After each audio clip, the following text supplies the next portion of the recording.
Okay, so yan, welcome po sa Pinoy Trading Channel. Sa video pong ito is idadissect natin kung ano yung mga actual trades na tinake ko nitong nakaraang linggo. Okay? And dito sa video na to, ipapakita ko sa inyo yung actual na perspective ko or point of view kapag nakakakita ko ng mga sweep entry module. Okay? So, kung napanood mo na yung mga previous video ko or lahat ng videos ko is napanood mo na, dapat dito sa topic na to is alam mo na rin siya, okay? So, makailang beses ko na rin sinabi na I'm using only the order block to take trades as reference, no? Pero hindi talaga siya yung entry signal ko, kundi yung mga liquidities. And ngayon, papakita ko muna sa inyo sa diagram kung paano uli yung tinuro ko ng mga nakaraang videos, okay? So, ayan. Dito tayo ngayon sa diagram, no? So, ipagpalagay na lang natin na meron pa mga previous candle dito sa left side natin. And itong mga candles na to is na-sweep na itong green candle na to. Okay?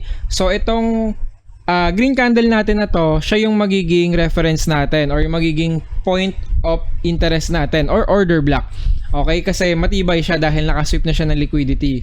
Pero meron kasi mga instances na hindi na nami-mitigate to kahit high probability pa siya. Okay, ang nangyayari lang is nagtatap lang siya dito sa order flow natin. Okay, order flow, naturo ko na yan, meron na tayong video dyan, balikan nyo na lang. Okay, so ang nangyayari, nami-mitigate lang yung order flow natin dito, tapos after ma-sweep yung liquidity point natin, saka magre-reverse yung market pababa. Or minsan naman hindi rin sweep, no? Minsan kahit candle close yan, minsan nangyayari hindi na rin talaga nag-mitigate sa order block natin yung price bago pa mag-reverse papunta sa bias niya. Okay? So ngayon, ang gagawin lang natin dito is maghahanap tayo ng change of character sa 1 minute. Mamaya papakita ko sa inyo sa actual chart kung paano natin siya gagawin. And after natin makahanap ng change of character, okay, sa 1 minute, hindi na siya nire-require, no, ng liquidity point, especially kapag sweep lang tayo dito, or not especially, kapag lang, no, in that case lang natin hindi tayo maghahanap ng liquidity point kapag galing sa liquidity sweep. Ngayon, ibang case naman yan kapag nag-tap tayo sa order flow tapos nag-close yung candle dito, no? So, maghahanap tayo dyan ng change of character with liquidity point, okay? So, ngayon, punta naman tayo or balik tayo dun sa kaninang chart natin. Okay, so yan, dito tayo ngayon sa actual chart. Okay? So actually yung mga sweep na yan na mga liquidity, marami pang laro dyan, no? Pero hindi ko pa ginagawa niya ng video kasi masyado pang risky, no? Para sa mga audience ko. So ngayon, dahan-dahanin lang muna natin yung mga bagay-bagay. Okay?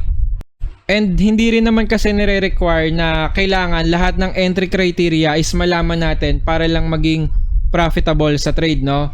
So ako, marami akong alam na entry criteria pero hindi lahat yon is ginagamit ko. Kasi meron nga tayong kasabihan na less is more. Okay, and ako naniniwala ko, and same lang din yan sa pagtitake ng trades. Hindi rin porket mas marami kang na-take na trades during these days, ibig sabihin mas magiging profitable ka na. And sometimes the lesser you take trades, the more profits will come pa nga. Okay? So kung makikita nyo dito sa scenario na to, okay, para siyang consolidating and then nagkaroon na tayo ng break dito sa area na to. Okay? And kung makikita nyo, dito sa area na to, meron tayong order block na solid. Okay? So bakit siya solid na order block? Kasi kung makikita nyo, nagkaroon tayo dito ng sweep. Okay? And then after niyang sweep na yan, another sweep na naman dito sa area na to. Okay? So ang nangyari dito is para siyang sweep after sweep. Okay? So itong order block na to is high probability order block. Okay? I-mark lang natin siya. Oops. So ayan, no? And then meron tayo ditong liquidity point sa area na to. Okay? And then itong liquidity point na to, magsaserve siya ngayon sa atin as an inducement. Okay? Kasi meron din siyang na-sweep na liquidity plus nagmumukha siyang order block. Okay? So kapag mukha siyang order block, ayun na yung inducement natin. Okay? So meron pa tayong mas magandang explanation sa inducement pero hindi muna natin siya i-discuss for now. Okay? So balik tayo. Okay? So kaya medyo mataas yung tingin ko dito na magiging bearish yung movement natin dito kasi kita naman na, no, na meron na tayong trend pababa. Okay? Plus dito naman sa swing na to, no, or sa low na to, nag-close yung candle natin sa 15 minutes. Okay? So, yun yung time frame na ginagamit ko, and hindi na ako masyado naglalaro sa iba-ibang time frame, no? So, kung nag-sweep yan sa 15 minutes, possible hindi ko siya i-short.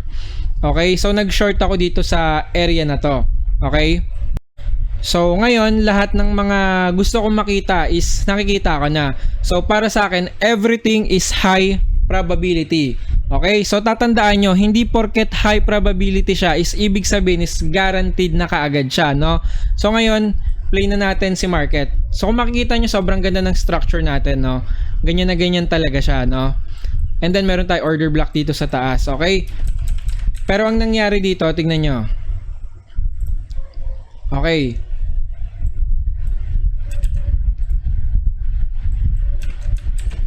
So, kung makikita nyo, na-break niya yung inducement natin dito or order block. So, burahin ko na to para hindi magulo. Okay, ang nangyari dito is sweep lang. Okay, nagkaroon lang tayo dito ng sweep. And then, lahat ng mga nag-stop loss dito is na-triggered sila possible. Or kung medyo generous naman yung mga nag-short dito, nagkapal sila ng konting stop loss, edi good for them, no? Pero, we can confirm na meron mga stop loss dito dahil kung makikita nyo, itong week na to, pagka-top dito is nagkaroon ng reaction pababa.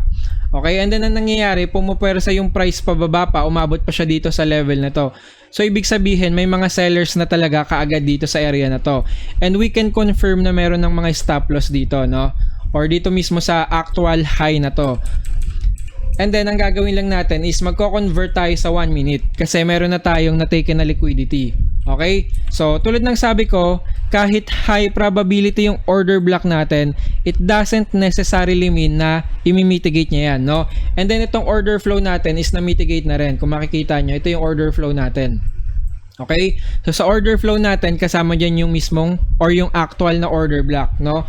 Order block is just a refinement of the order flow. Okay?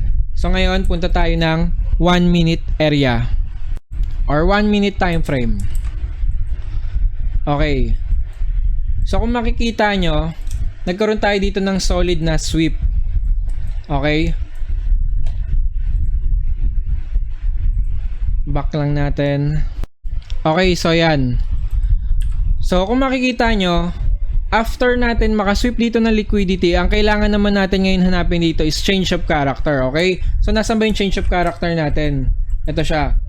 So, kung makikita nyo, hindi pa siya nabe-break up until now. Equal pa lang siya. So, hindi pa tayo ngayon maghahanap ng entry. Ang hahanapin natin is confirm change of character, halimbawa ganyan.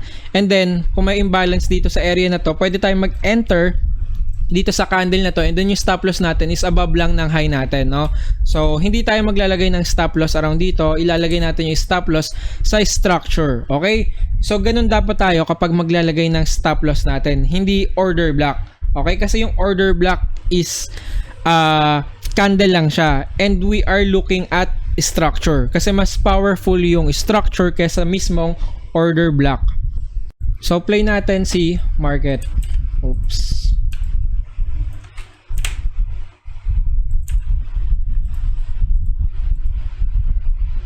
Okay. So, nangyari na ito, parang yung kanina lang din dun sa bandang order block.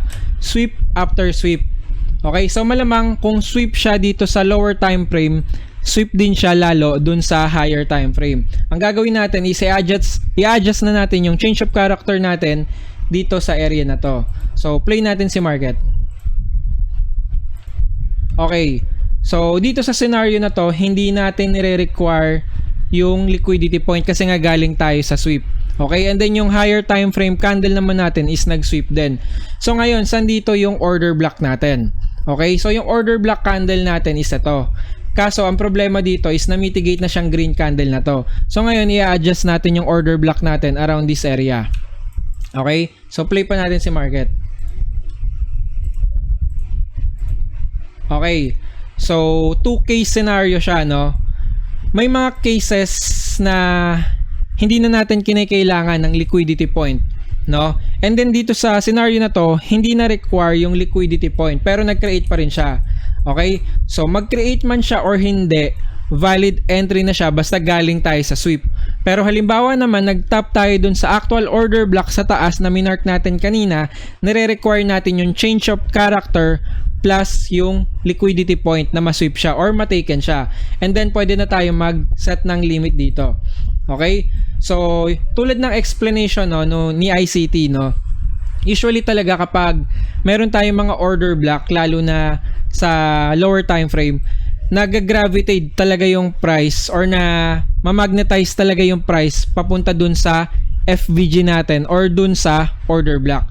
So, yun yung explanation niya dun. Pero sa SMC naman, we are looking on liquidities, not on FVG or order block. So, itong entry natin dito is reference lang natin, okay? Pero halimbawa naman, mag-sweep siya dito, pwede na tayo mag-entry dyan, pero yung stop loss natin is dito sa area na to, So, let's be generous, wag na tayo maging greedy, kasi kapag nagganyan ka ng set, masyadong risky, lalo na yung spread, di ba? Meron kasing spread, so, possible matap ka dyan. Wala naman, para sa akin kasi, medyo malaki pa rin naman yung 2.8 or kahit gawin mo yan 3, para sa akin is goods pa rin naman yan, wala naman problema, okay? So ngayon mag-limit na tayo dyan, pero pwede pa tayo magbago ng plan kapag nagkaroon tayo ng sweep. So tignan lang natin yung gagawin ni Price. Okay, so hindi siya nag-sweep. So the only entry criteria na available sa atin is yung order block na to, So hindi ka pwedeng mag-direct entry niyan kasi nag-close siya. Okay? And set na natin yung target natin sa baba. Okay?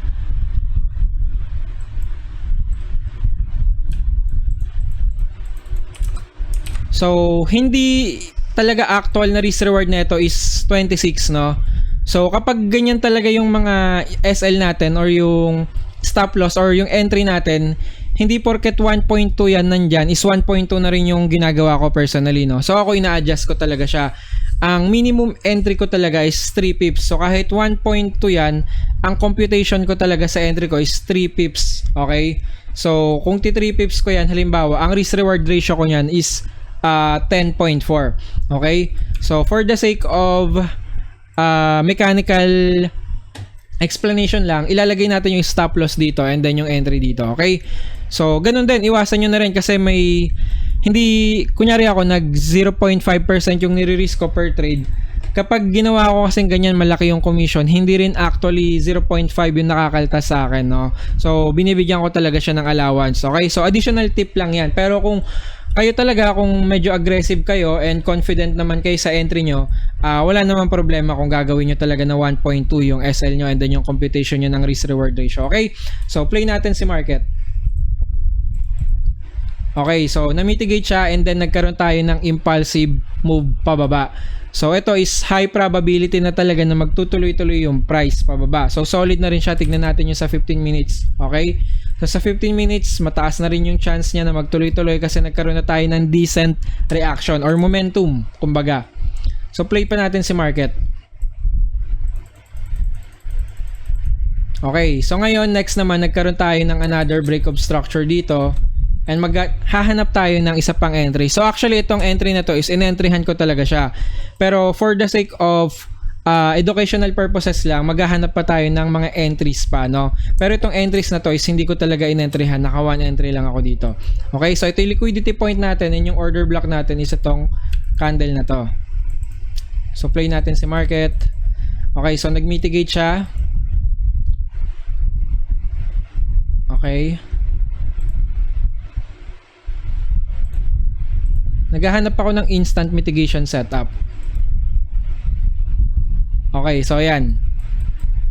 Pwede mo siyang gamitin as instant mitigation setup for kung hindi mo nasabayan yung first and second entry, pwede kang humabol dito, And itong entry na to is hindi siya FOMO entry, Kumbaga logical din talaga tong entry na to. And yung target natin is same lang din dito sa low na to.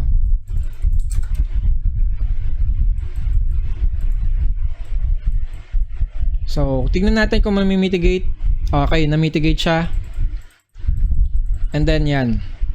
So, actually, dito sa area na to, pwede ka na mag-break even. Pero ako personally, hindi pa ako nagbe-break even kasi ang scenario na to is maraming beses na rin nangyari sa akin.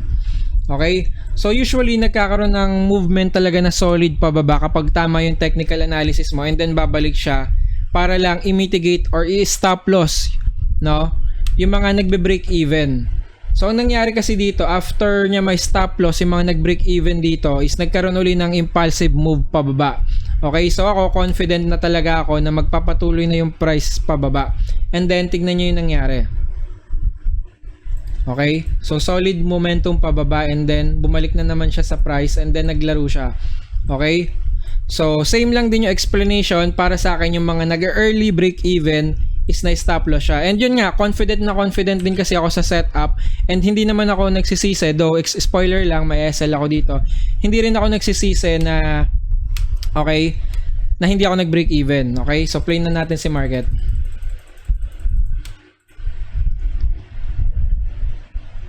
Okay, so 2 case scenario yan, no. Ako hindi ako nag-break even, and kasama yun sa trading plan ko, and I admit the responsibility, and though pwede naman na talaga, valid na rin siya as break even since dito pa lang sa area na to. Pero sa akin, hindi ko siya binreak even because healthy naman yung account ko, no. So hindi tayo masyadong defensive this time, no. Kumbaga okay naman yung account balance natin, wala tayo sa heavy drawdown.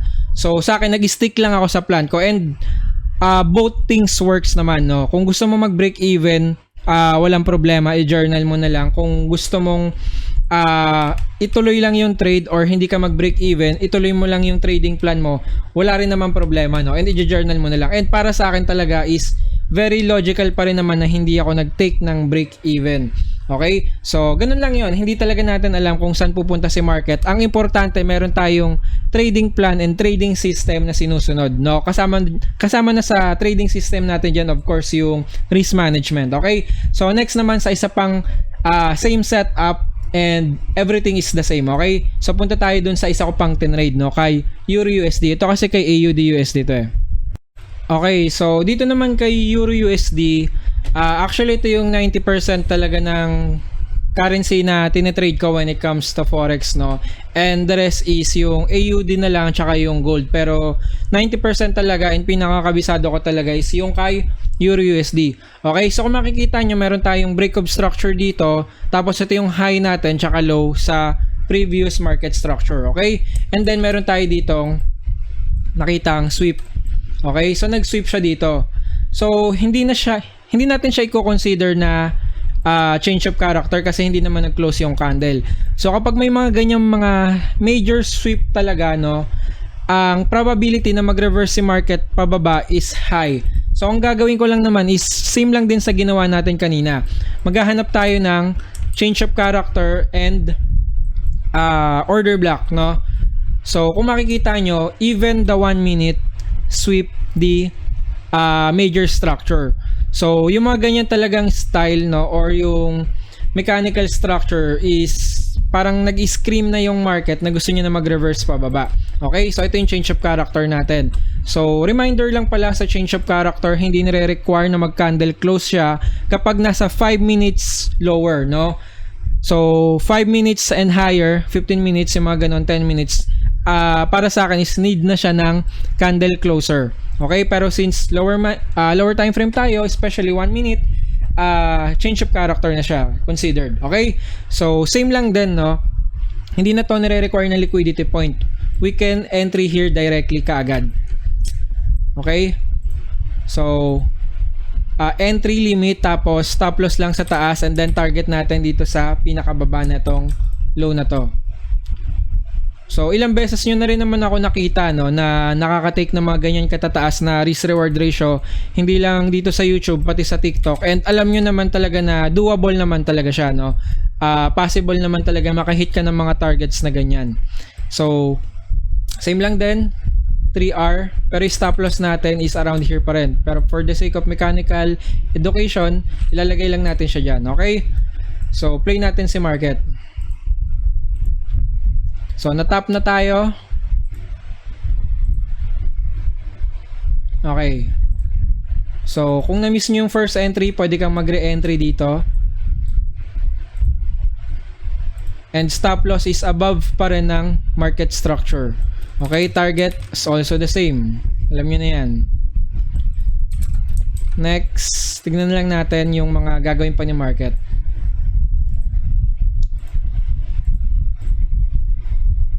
Okay.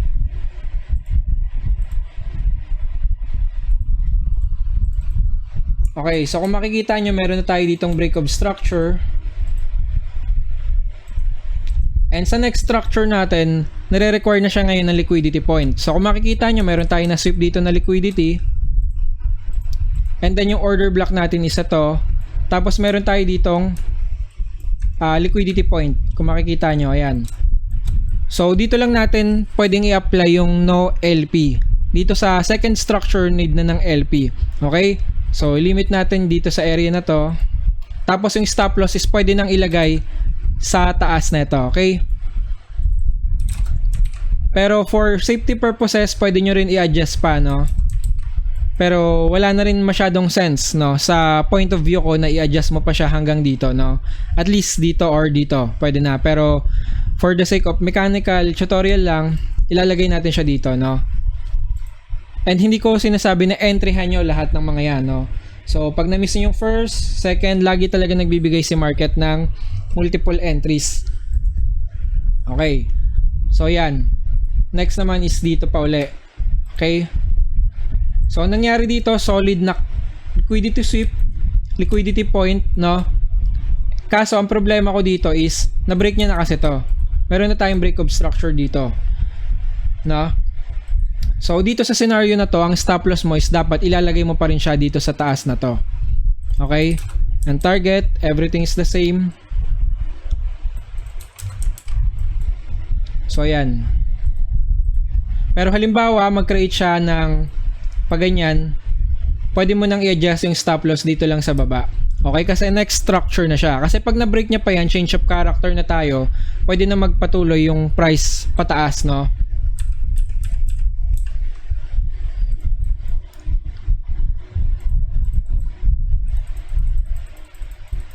Okay, so hindi nag-create ng LP. Valid entry pa rin ba siya kahit may break na tayo dito? Yes, valid pa rin naman. Pero yung stop loss natin is around pa rin this area. Okay, so kung naglagay tayo ng stop loss dito nang walang liquidity point, ang nangyari, nag-serve to as liquidity point, no? Tinake niya siya. Okay, and then ang nangyari is na-mitigate tong wick dito. So sana nakikita nyo pa rin, no, kahit marami ng drawing. So kung trader ka naman, malamang maintindihan mo pa rin yung mga nangyayari dito. Okay? So yan. And then enough na sa paghahanap ng entry. Meron kasing scenario na nangyari dito, no? Around 10 PM, I believe, may news na paparating. So ang ginawa ko is nag-target lang ako dito sa area na to. Okay? So meron tayong 7R, pero sa actual trades ko 6R lang talaga yung naging result ko or yung naging outcome. Okay? And hindi ko napapakita yung proof kasi alam naman ng mga students ko na nag-take talaga ako ng trades na to kasi may nagtanong sa loob ng premium na kung may trades na raw ba akong tinake this week, and then yon pinakita ko sa kanila yung MetaTrader, and yon charge ng commission na actual trade na tinake ko talaga siya. So anyway, play na natin si market. Okay, so yon, kung makikita nyo na hit yung TP natin dito and then nagkaroon ng aggressive movement pababa, no? So hindi kasama sa trading plan natin ang pagtitrade ng news, pero it's up to you kung kaya mo. Pero kung day trading ka talaga or day trader ka, hindi talaga applicable na magte-trade ka ng news kasi one wrong 50-50 kasi yan eh, no? One wrong move lang or one wrong decision lang, you can lose your whole account, no? Kasi hindi naman 1 hour mababawas sa'yo kapag nadali ka ng news. Minsan tumatagos talaga yan ng sobra-sobra pa, minsan 10 hour, 5 hour, depende, no? So ayun, iwasan nyo rin yung pagte-take ng news or pagte-trade ng news, especially kapag day trader kayo. Kung swing trader kayo, mga 20 pips, 30 pips stop loss nyo, siguro wala namang problema kasi kahit magkaroon ng news, yeah, covered pa rin naman, tsaka hindi kayo may slippage masyado, no? So kung makikita nyo dito sa video na to, halos lahat ng trades na tinake ko is naturo ko na siya before, no? Pero pagdating sa execution, no, ilan talaga sa atin yung may bayag para mag-execute ng actual trades na yon. Okay? Kasi meron mga traders, no, actually ako rin, no, before hindi ako confident mag-execute ng trades ko lalo na kapag hindi pa siya nagtatap sa order block, no? Even though meron na akong trading plan na backtest ko na siya, no? Hirap pa rin ako mag-take ng trades kung hindi siya nagtatap sa order block. Ngayon, yung iba naman sa atin, nagtap na siya sa order block pero takot pa rin sila mag-take ng trades, no? Sinasabi nila, nakita ko rin yan. Ang tanong, na-execute mo ba talaga yung trade na yun? Nag-profit ka ba doon? Or at least, na-recover mo ba yung drawdown mo nung nakita mo yung opportunity na yun? Okay? So, yun lang naman, no? Kung makikita nyo execution ko, nothing amazing, nothing supernatural. Kung ano yung tinuturo ko sa YouTube video ko, yun din naman yung actual na ginagamit ko talaga. Okay? The only main thing lang siguro talaga, no, is yung confidence na na-develop ko through experience and especially sa journaling. Okay? So ngayon, kung nanonood ka sa mga videos ko matagal na, tapos hindi ka pa rin nagja-journal, okay, I would highly recommend you na seryosohin nyo na rin not only yung pag-aaral ng strategy but also yung pag-journal. Okay, kasi maraming pwedeng ituro sa inyo yung journaling especially yung mga losing trades na yan. Sobrang daming lessons niyan na pwedeng ituro sa'yo. And ayun, huwag kayong masyadong magtitipid sa effort kapag nag-aaral kayo ng trading, especially sa journaling, no? Kasi may mga instances na mas marami pa kayong matututunan sa personal journaling nyo kesa sa mga actual videos na mga napapanood nyo. Tulad na lang halimbawa sa akin. Okay? So, dun minsan na-improve yung mga bagay-bagay, no? From supply and demand, minsan, no, nagiging ICT, nagiging SMC.